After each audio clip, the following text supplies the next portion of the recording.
अखोई लंदम सिदा अखोइना हे खंगपदगी अदुगा निंथौ पानबा मतमदगी नंदा लाइन पाखंग मगे मतमदगी हौना सैथाल कुंबाब कौवा क्रॉनिकल लमा इरगा थंबिरमे हाइरिबा क्रॉनिकल सिदा अखोइगी थोखिबा थौदोक पुनमक इरगा थंबी मसी यामना कादबा अचौबा ममल नाइदब लाइरिक अमने चुमे अदुबो हाइरिबा लाइरिक असि खतदा अखोइने युमफम बोयरगा पुनमक चुमे हाइना थबक पांगथोक मतमददी खरा असोइबा लापा यावले आई खुदम अमतन पंजगे मणिपुर की नसी लेलिबा तेंगोल से सिदल नते को मयाम खंबिरे सि तेंगोल नते तेंगोल कितम चंगलगा लेबिनि को हाइबा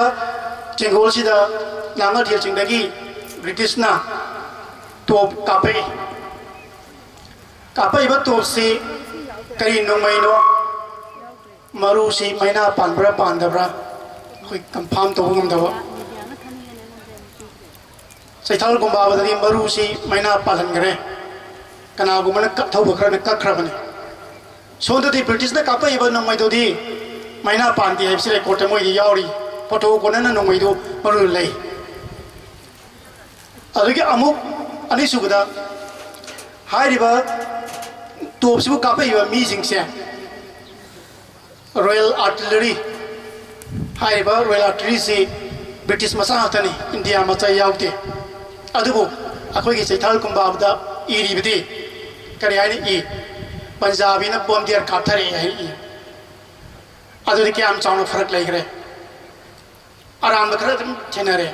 मसी कोई अमुतंग हंगतना नैनबगी अंजा अमख लौनेनबदि आइनि पुत हाइजरिबसे अदुना अखोई आई मतम लौजरोय तारीख 15 दा थोखिबनी हैबसे लान से मसी आई एग्जांपल अंदर थमचरंगे अखोइना करिगुंबा पाव अमा तमकांदा हाइवे पाव से क्या याम थाजब याव पाव नो हैबसे कोई खननिङाइ ओय सैथाल कुंबाबदा इरिबदुगा ब्रिटिश की रिकॉर्ड इरिबदुगा अनिसिगी खेनबसे कमाइन खेनरिनो हैबसे मखै नैनबसुनेब सैथाल कुंबाबदा इरमीबसिदी अखोइगी मेमोरी सी फेडेड ओरकांदा काउखरकांदा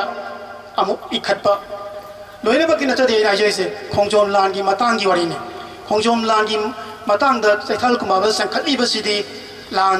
लोइर मतुंग से था खरै मतुंग इखतपने हाइजरिबा मेमोरी से अखोइगी निंसिंग वइ शक्ति सी मांगरकांदा अदुसु अमुक लांदा यावरुबा मीना नत्तबा अदुगा ब्रिटिश की रिकॉर्ड इरिबसना लांदुदा मसासे हथेंगना सरुक यारगा काकनबदो यावरु मीसिंग इबा मधुसु अमु अखोइगी मी अमतना इबरतबा लेफ्टिनेंट मयाम अमा कैप्टन मयाम अमा मेजर अदुगा ब्रिगेडियर सिंगना माई मागी तोंगान ब डायरी सिंगी खोमजेलगा इबा अदुदि कोइ करम थाजब तारे सिनी अदुना आइना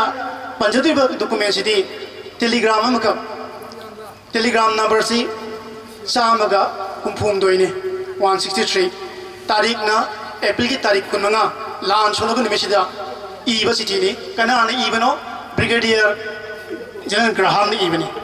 मानम निमिचित मुक्तदा लान सोलग निमिष मुक्तदा इरम्मीएबा मोय आदा सेक्रेटरी दा ब्रिटिश गवर्नमेंट दा नसी अयु लान नसी निमिषे लान तौरे लोइरे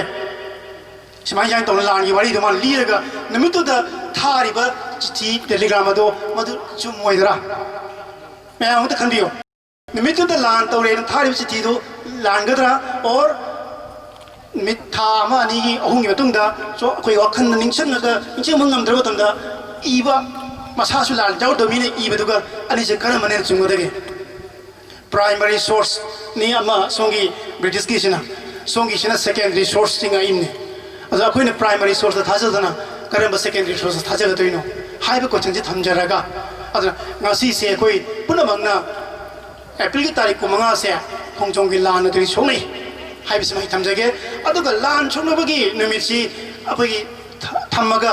पालन तबदुदी तारीख 19 तौगेरा 15 तौगेरा 19 तारीख मार्च की तारीख 9 तौगेरा थवाल की अखोइ लान की निमित तौगेरा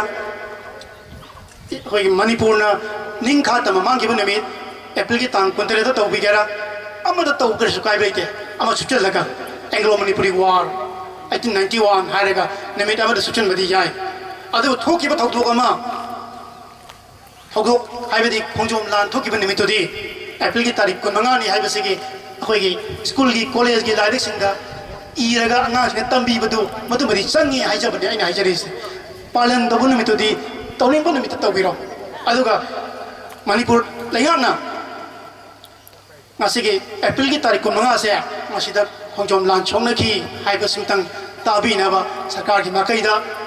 ꯑꯩꯈꯣꯏꯒꯤ ꯃꯁꯤ ꯋꯥꯀꯠꯆꯔꯤꯕꯅꯤ ꯋꯥꯀꯠ ꯊꯥꯡꯒꯠꯆꯔꯤꯕꯅꯤ ꯀꯅꯥꯒꯤ ꯈꯨꯠꯊꯥꯡꯗ ꯉꯁꯤ ꯂꯦꯡꯁꯟꯕꯤꯔꯤꯕ ꯃꯤꯗꯤꯌꯥꯁꯤꯡꯒꯤ ꯈꯨꯠꯊꯥꯡꯗ ꯃꯔꯝ ꯑꯗꯨꯅ ꯃꯤꯗꯤꯌꯥꯒꯤ ꯏꯆꯤꯟ ꯏꯅꯥꯎꯁꯤꯡꯅ ꯉꯁꯤ ꯑꯩꯈꯣꯏ ꯍꯥꯏꯔꯤꯕꯁꯤꯡꯁꯤ ꯅꯤꯡꯁꯤꯡꯕꯤꯔꯒ ꯂꯩꯉꯥꯛꯀꯤ ꯑꯣꯅꯔꯦꯕꯜ ꯁꯤꯑꯦꯝꯒꯤ ꯅꯥꯀꯣꯡ ꯌꯧꯅꯕ ꯑꯃꯨꯛꯇꯪ ꯁꯤꯟꯕꯤꯅꯕ ꯑꯩ ꯍꯪꯒꯠꯆꯔꯤ ꯂꯣꯏꯅꯅ ꯃꯌꯥꯝꯗꯒꯤ ꯑꯩꯈꯣꯏ ꯀꯥꯏꯅ ꯌꯥꯊꯪ ꯅꯤꯖꯔꯤ तारीख 15दा चाही खुदिंगे अखोई मसे पांथोकपसि पांथोकथ्रगसु अमत पांथोकसु हायो तारीख सिदि संदोक मिननबगी अकनबा अखोई खोंजिंगाव संचम मिनरसि हाइबगी हौल थमसरी थैंक यू।